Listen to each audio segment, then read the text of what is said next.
A set is an unordered collection of unique elements. Sets are used to store multiple items, but unlike lists or tuples, they do not preserve the order of elements. Sets ensure that each element is unique, meaning duplicates are not allowed or automatically removed.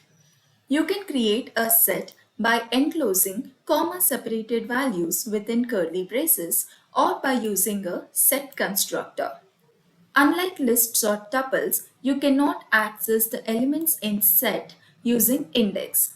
However, you can iterate through the elements in the set and find if the element is present or not.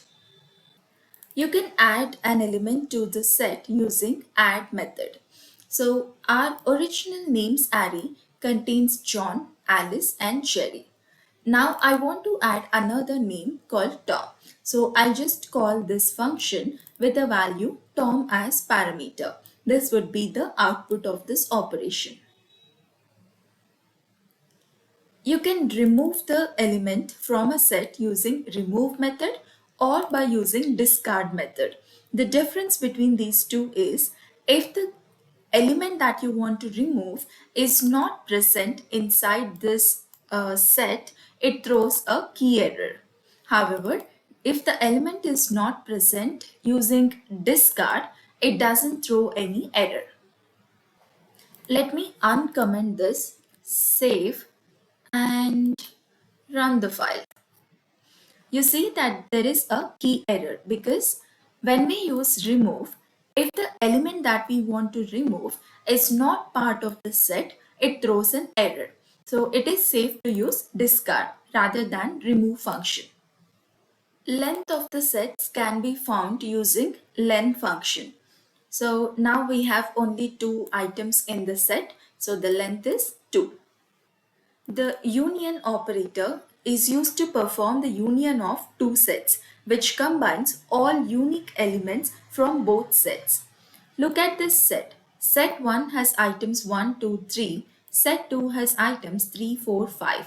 3 is common in both the sets. However, when you apply union, the result set will not have a duplicate 3. So 1, 2, 3, 4, 5 would be the output of this union.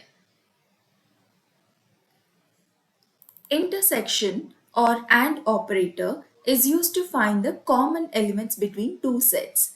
Look at these two sets. 3 is the common element. So when we perform intersection between these two sets, the output would be the set with an element 3. Difference or minus operator is used to find the elements that exist in one set but not in the other. We have two sets 1, 2, 3, 3, 4, 5. When we apply difference between these two sets, we find the elements from first set that does not contain elements which are present in set 2. So here 3 is present in both the sets. So only 1 and 2 from set 1 will be returned by this function. Sets are useful when you want to work with unique elements and perform operations such as finding intersections, differences, or unique unions between sets. They provide an efficient way to remove duplicates from a collection of data and check for membership. Remember that sets do not preserve the order of elements and their contents can change during operations such as union or intersection. For example, our original array contains names in the order John, Alice, Jerry, and after performing few operations also, we expected the array to be in this form. But look at this output. We have Alice as the first element, whereas our expectation was John to be as the first element.